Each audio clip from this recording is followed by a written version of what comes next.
What's cracking, everybody? Welcome back to the channel. New video. Um, I did a more serious video today, earlier a few hours ago for Big Mike from Chicano Style Bikers. Hopefully, you guys go check that out. If you haven't seen it, you didn't get a notification, do me a favor and go check that video out. Today, with that in mind, um, I know I have to do two videos on this channel because those type of channels, those type of videos get to who they need to get to, but they're not widely pushed. So here I am doing another video. And, I just, there's a lot of things that I'm aware of, knowledgeable of, experienced, witnessed in my prison career, right? And I'm very guarded in a lot of things, very guarded. Um,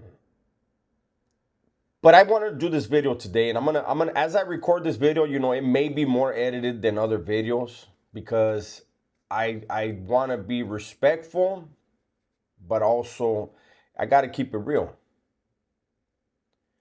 You know, when I was in prison, I was, I guess you could say my whole life, I wasn't okay because of things that I went through as a child, because of beliefs that I formed as a child. I wasn't okay with just being average at anything.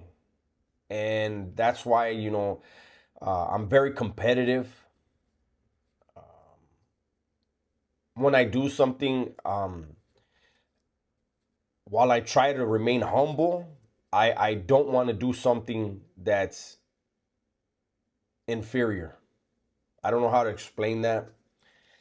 But, in my neighborhood, I wasn't okay with just being, from the neighborhood. I started my own clique at a very young age. When I was in YA, I was one of the so-called shot callers in YA. That doesn't mean anything. When I was in the California Department of Corrections, I had some responsibilities. And because of my interactions and my life experiences in jail, I am privy to a lot of things that uh, I would say probably 95% of vatos from Southern California aren't privy to. They think they know, but they don't because there wasn't a need for them to know. And that doesn't make me special. I'm nobody, right? But I just want to give you a glimpse, and then we'll, you know, there's so much that I see on the internet, be it from other creators or especially from the comment section. You know, I mentioned it the other day that there would be times when I'd be in the shoe and there would be other dudes right there in the shoe with me, and we would leave the shoe, and some of the guys leaving the shoe with me would have it in their mind that their status had somehow elevated because they had been in the shoe in Pelican Bay, and now they have the ability, if necessary, to contact someone, one of the legends, right? Whereas I'm fully aware, because of conversations with that same legend and my relationship with that particular legend, what exactly this dude's value is. There used to be a thing where they used to say,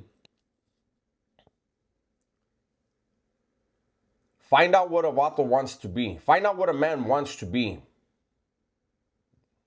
And then tell him he can be that. Encourage him in that pursuit.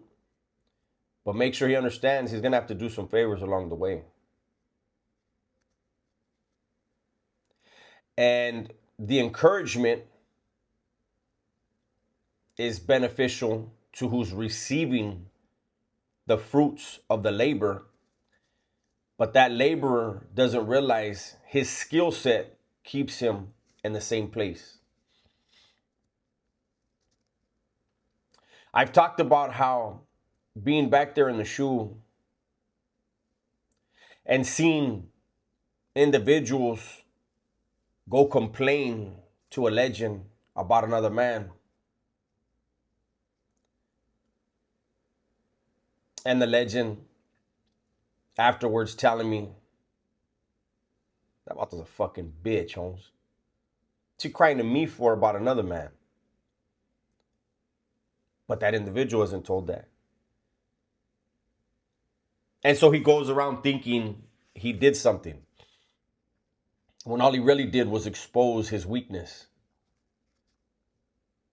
and basically ruin his reputation in the process. Because you can't fix that. I remember when I would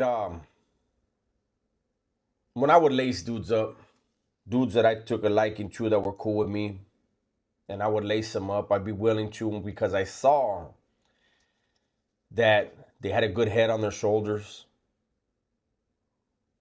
They had performed already and were proven.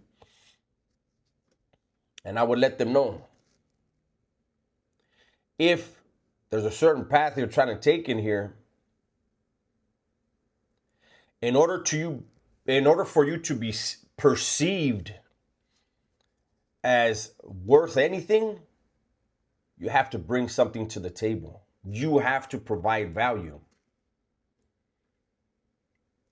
And so you don't want to be that guy that goes to the back, you go to the shoe and you talk to one of the legends and you tell him, man, I really want to look out for you, this and this, but you don't have any runners, you don't have any connections, you don't even have anybody that can drive anywhere for you. You don't have nothing going on that you can get moving on the streets.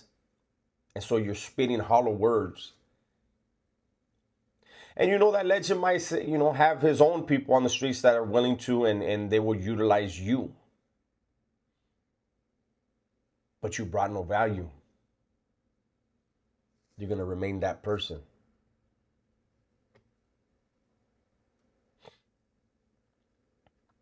And I see that in certain people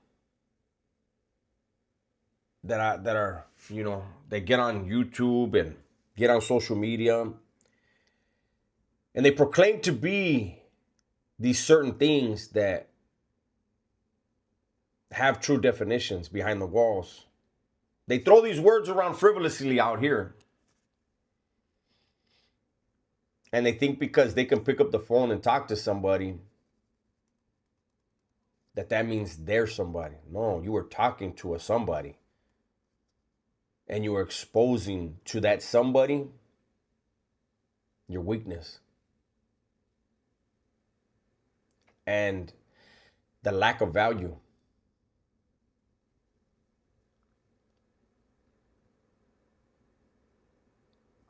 California is a different animal, different beast.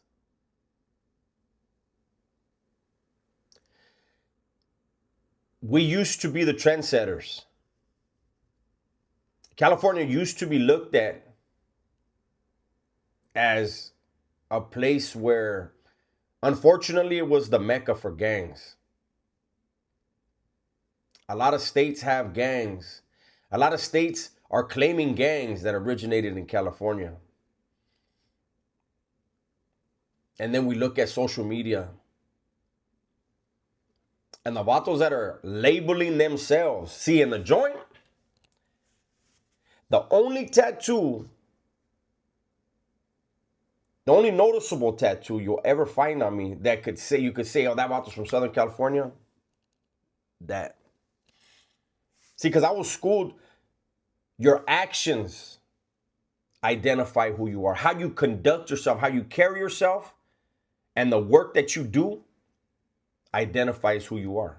Don't identify yourself for the Juras or for anybody else. Not with no symbols, not with no tattoos. Not by saying, I'm this, I'm that.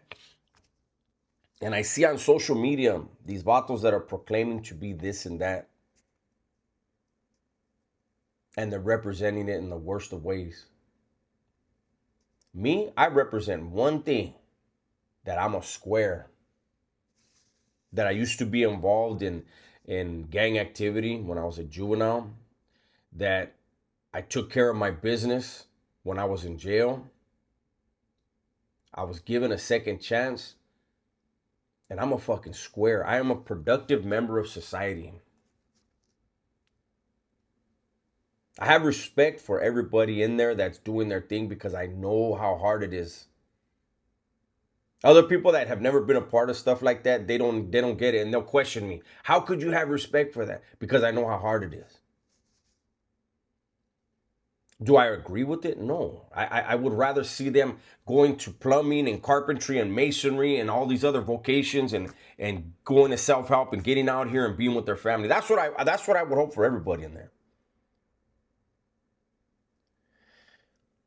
But again, we look at social media. California don't look good. The guys that label themselves,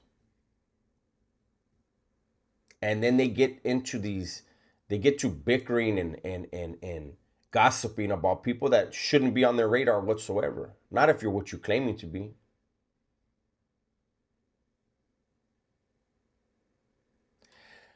I know things have changed behind the walls, but I know they haven't changed that much. And all these guys that are placing labels on themselves, they should never go back to jail. If they've ever been, they should never go back to jail. Because whatever you're providing out here, you can't provide when you're in there. And it's like I said in my video about when if I was in a leadership position, and I would tell vatos, I would tell men, you're a man. I can't tell you what to do. I can tell you what's expected of you, but you got to make your decision. And if you want to go buying dope where you're not supposed to, I'm not going to hear about it until your money gets funny. When people's money gets funny, it's time to pay the piper. Because see, they don't care about what happened to you to cause you to get a lower amount of money coming in, because the same amount is expected to go out.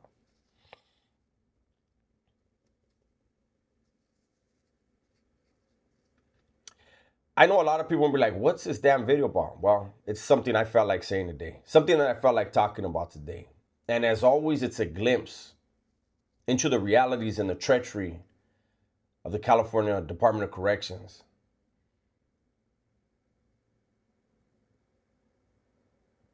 You know, it's like when people ask me about certain barrios, or does being a resident matter, or coming from out of state, does that matter? Man, you get to the California Department of Corrections, you pick a side and you run with it. Where you're from, I said, don't matter. Wherever you were from on the streets, that don't matter. What are you doing in your environment? That's what matters. Nobody cares if you are a resident or not. They care about what you're doing today. All the good stuff you did yesterday, that was yesterday. What are you doing today?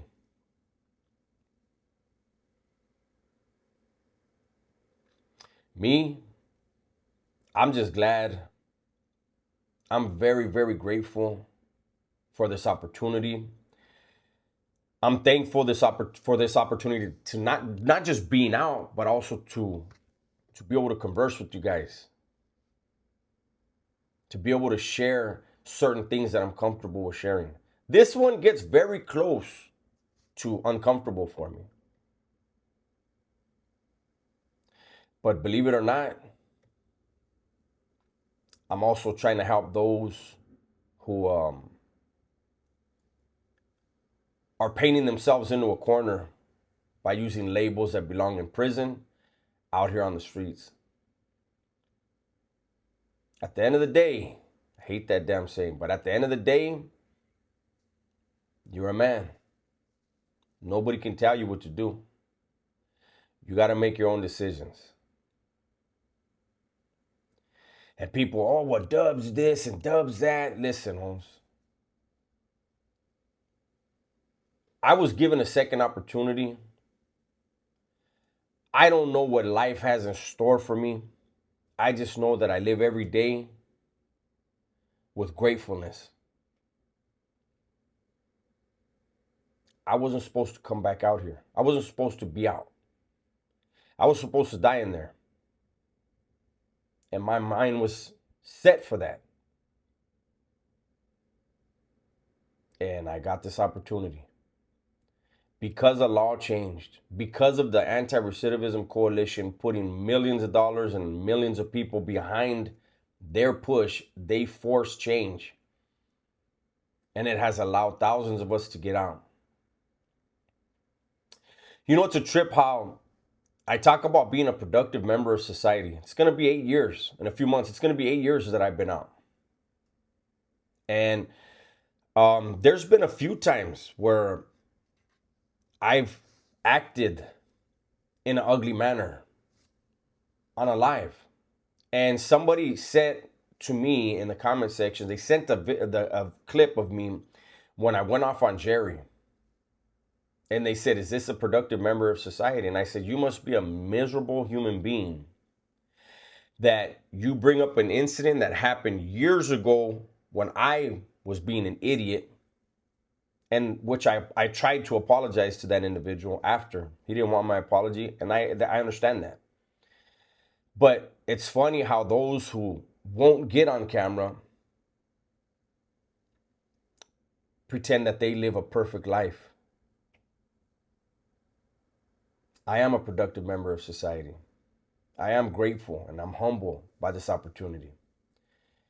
That's my video for today, man. Hopefully you guys enjoyed it. Everybody, please be safe, be smart, and tell the ones you love that you love them, man. I'm out of here.